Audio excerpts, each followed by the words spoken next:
Now, from WYDC TV, this is Big Fox News at 10.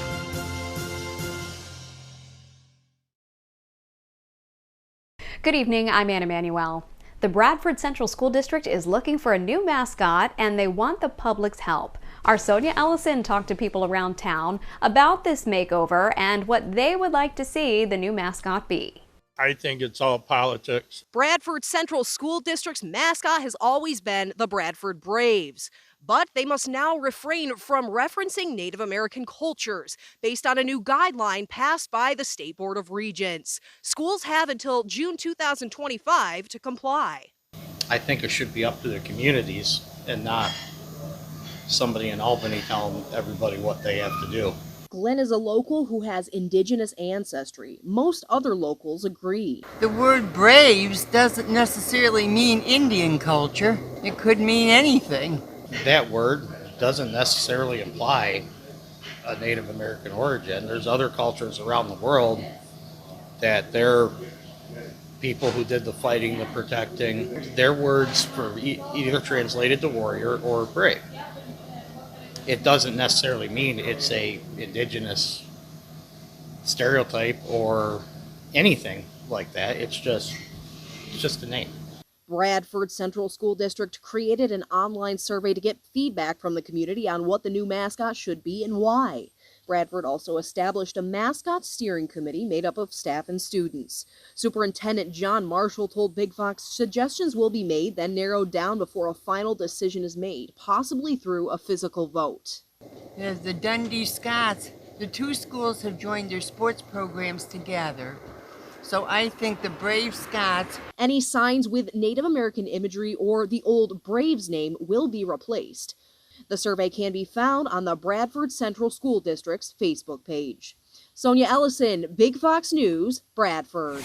Corning's Department of Motor Vehicles is now open once again, according to their Facebook.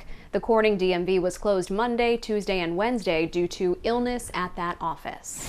Arnott Health announced they have mandated masks in certain care areas on their hospital campuses until Thursday, January 18th, citing an increase in respiratory illnesses. Staff, volunteers, and visitors must wear a mask now in inpatient hospital units, emergency departments, skilled nursing units, Falk Cancer Center, and the Infusion Center at Arnott Ogden Medical Center. Masks will be provided on site. Bath residents getting rid of their real Christmas trees can have village crews pick up the old tree. Mayor Mike Sweet shared on Facebook that residents can simply put it next to the curb to be picked up free of charge. The investigation continues into the attack outside a concert hall in Rochester on New Year's Day. Police say the man who committed the attack rented the SUV he used from an agency at Frederick Douglass Greater Rochester International Airport. According to police, the man drove into oncoming traffic and toward a pedestrian crossing just before 1 a.m. New Year's Day. It happened outside the Kodak Center in Rochester. Police say the driver also stayed at a hotel in nearby Greece, New York. 2 people were killed and several others injured in this attack. The driver died later the same day from his injuries. Turning now to national news, unsealed documents reveal high-profile men connected to Jeffrey Epstein. Nate Foy has more from New York.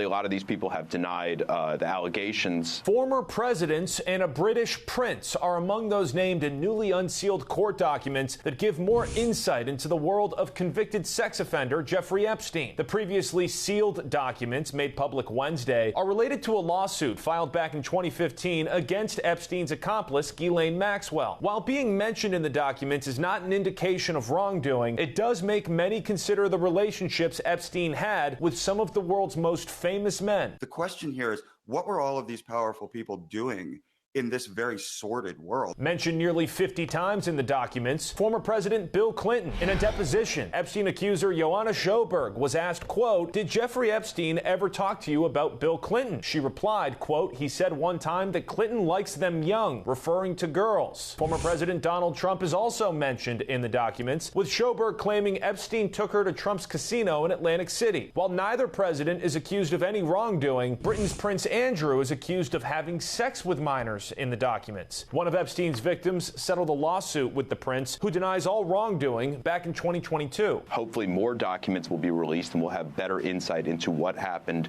who did what, and when. Other names unsealed include Michael Jackson, David Copperfield, and attorney Alan Dershowitz, who are not accused of inappropriate behavior. Dershowitz says he wants all the documents released. The public has the right to see everything and make their own judgment. There are still more documents that are expected to be unsealed.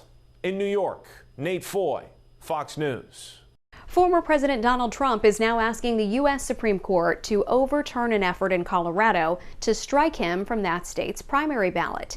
It comes as President Biden's re-election campaign is coming into sharper focus. Doug Luzader reports from Washington. Well, there is a pressing deadline here because in Colorado, the ballots have to be finalized tomorrow. And as expected, this is all coming down to the Supreme Court. Under the glare of the lights again, 2024 is barely underway and the Supreme Court already has its hands full. Waterloo, thank you very much. Former President Trump is asking the court to overturn a Colorado decision that he be stricken from the ballot there over his actions on January 6th under the 14th Amendment's little-used insurrection clause.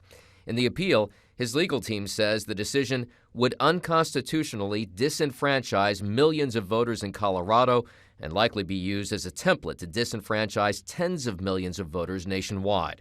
That follows a similar battle in Maine after the Secretary of State there also said Trump was ineligible to run. You can't call someone an insurrectionist that never did an insurrection, that's never been guilty of an insurrection. It's un-American, it's ridiculous, and it's frankly election interference at its finest. What happened on January 6th was unprecedented. The White House and the Biden campaign plan to highlight Trump's role on January 6th, with the president visiting Valley Forge tomorrow. Democracy is one where he seems to have been doing better than Donald Trump, which I think is why you see him leaning into that messaging so much. But Donald Trump is also countering, arguing that because of the 90-plus charges against him, the Biden administration is also a threat to democracy. So they're both sort of playing a tug of war with the same line of attack. No word yet from the Supreme Court, but the justices are widely expected to weigh in on this whole issue of ballot access. In Washington, Doug Luzader, Fox News. We'll have your full forecast after the break. Plus, a new FAFSA form promises to make it simpler for families to apply for federal student loans, but there are still some kinks to work out. I'm Rebecca Kester in Washington with this story coming up. Here's your local stock market update from Big Fox.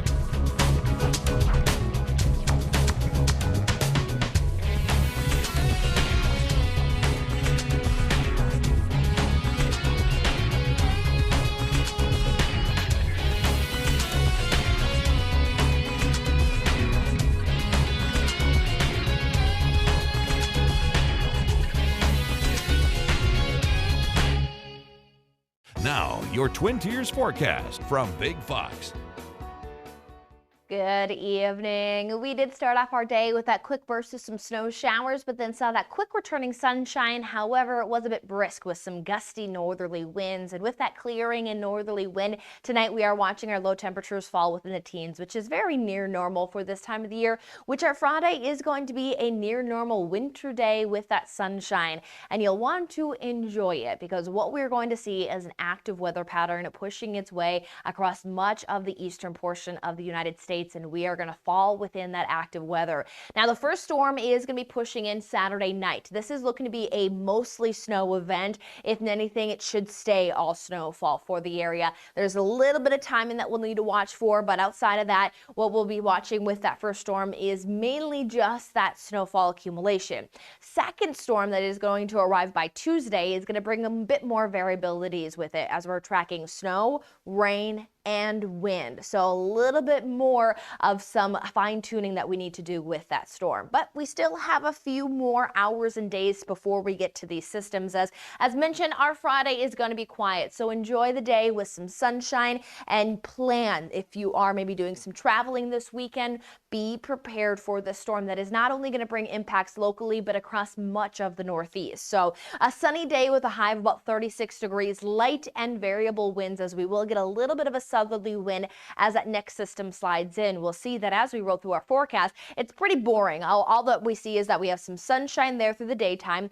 By sunset, we start to usher in a little bit of passing cloud cover, but you can see where that cloud cover is coming from, the southwest. Then we have more dense cloud cover around for Saturday. So daytime is going to be overcast. By sunset, we could start to work in some areas of precipitation, as what we'll see is that a low is going to be working its way there up the East Coast. And as it just nears New Jersey, it's actually going to work into the Atlantic waters. So it's keeping many areas here across New England on the cold side of the system, which is going to allow for some big snowfall amounts for areas that haven't really seen much for snowfall in the last 2 years. So again, we're going to be included within that. We'll continue to fine tune and talk about those snow numbers here as we work over the next 24 hours, but at least going to be talking about measurable snowfall. So we'll see that Friday is going to be a quiet day with some sunshine there into those mid-30s. We head into our Saturday morning, again, still quiet Saturday morning, lows into those lower 20s.